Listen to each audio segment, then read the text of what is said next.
আসসালামু আলাইকুম প্রিয় দর্শক। আপনারা জানেন যে চিফ প্রসিকিউটর যে তাজুল ইসলাম সাহেব ছিল আগে, ওনার পরিবর্তনে অন্য একজন ওনার পরিবর্তে আনা হয়েছে। তো তাজুল ইসলামের নামে যে যিনি অভিযোগ করছিলেন উনি ঠিক অভিযোগ তুলে নিলেন আর কি। তাজুল ইসলামের বিরুদ্ধে আনা অভিযোগ নিজেই তুলে নিলেন সেই সমন্বয়ক। আন্তর্জাতিক অপরাধ ট্রাইব্যুনালের সাবেক চিফ প্রসিকিউটর মোহাম্মদ তাজুল ইসলামের বিরুদ্ধে গুরুতর অনিয়মের অভিযোগ আনার মাত্র 2 সপ্তাহের ব্যবধানে নিজের অবস্থান পরিবর্তন করেছেন বৈষম্য বিরোধী ছাত্র আন্দোলনের বেসরকারি সেলের কেন্দ্রীয় সমন্বয়কারী মোহাম্মদ সম্রাট রোবায়েত। গত 25শে ফেব্রুয়ারি বর্তমান চিফ প্রসিকিউটর আমিনুল ইসলামের কাছে লিখিত অভিযোগ জমা দিলেও 9 মার্চ তিনি ট্রাইব্যুনালে একটি অনাপত্তিপত্র দাখিল করেন। প্রাথমিক অভিযোগে সম্রাট রোবায়েত দাবি করছিলেন, জুলাই গণঅভ্যুত্থানের সময় চট্টগ্রামে সংগঠিত মানবতা বিরোধী অপরাধের মামলার আসামি সাবেক সংসদ সদস্য ABM ফজলে করিম চৌধুরীকে রক্ষার চেষ্টা হয়েছিল। তার অভিযোগ অনুযায়ী তাজুল ইসলামও এই মামলায় ফজলে করিমের ছেলে ফরাজ করিম চৌধুরীর বিরুদ্ধে গ্রেপ্তারি পরোয়ানা জারি হতে দেননি।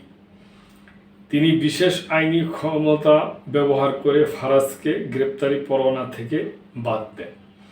চিফ প্রসিকিউটরের কাছে দেওয়া সম্রাট রোবায়েতের লিখিত অভিযোগে বলা হয়েছিল, সাবেক চিফ প্রসিকিউটর তাজুল ইসলাম এবং তার ঘনিষ্ঠ প্রসিকিউটর গাজী মোনাওয়ার হোসেন, তামিম মোহাম্মদ, মিজানুল ইসলাম ও তারেক আবদুল্লাহ মিলে একটি চক্র গড়ে চিহ্নিত অপরাধীদের আড়াল করার চেষ্টা চালান।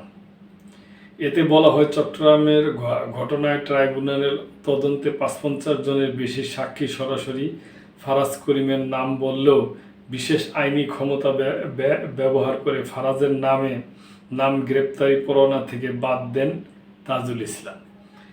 পারিবারিক সম্পর্কের কারণে ফারাজের মায়ের সঙ্গে নিয়মিত যোগাযোগ ছিল তার। শারীরিক অবস্থা স্বাভাবিক থাকা এবং আইজি প্রিজনের ভাষ্যমতে অসুস্থতা সিজনাল হওয়ার পরও ফজলে করিমকে জামিন দেওয়ার ষড়যন্ত্র হয় বলেও অভিযোগ করেন সম্রাট রোবায়েত। সাবেক চিফ প্রসিকিউটর তাজুল ইসলাম অবশ্য শুরু থেকেই এসব অভিযোগকে ভিত্তিহীন ও বিচার প্রক্রিয়া প্রশ্নবিদ্ধ করার অপচেষ্টা হিসাবে অভিহিত করেছেন। অভিযোগে নাম আসা অন্যান্য প্রসিকিউটরও তাদের বিরুদ্ধে আনা দাবিগুলোকে মিথ্যা বলে নাকচ করে দেন। তো এখন প্রিয় দর্শক, যে করছিল উনি ওনার এই অভিযোগ তুলে নিচ্ছে। তো এই ব্যাপারে এটা আইনের ব্যাপার, এই ব্যাপারে তো আর আমার কোনো কিছু বলার নাই। প্রিয় দর্শক, এই ব্যাপারে আপনাদের যদি কোনো মন্তব্য থাকে অবশ্যই করবেন এবং মেম্বারশিপ নিয়ে চ্যানেলটির পাশেই থাকবেন। আল্লাহ হাফেজ।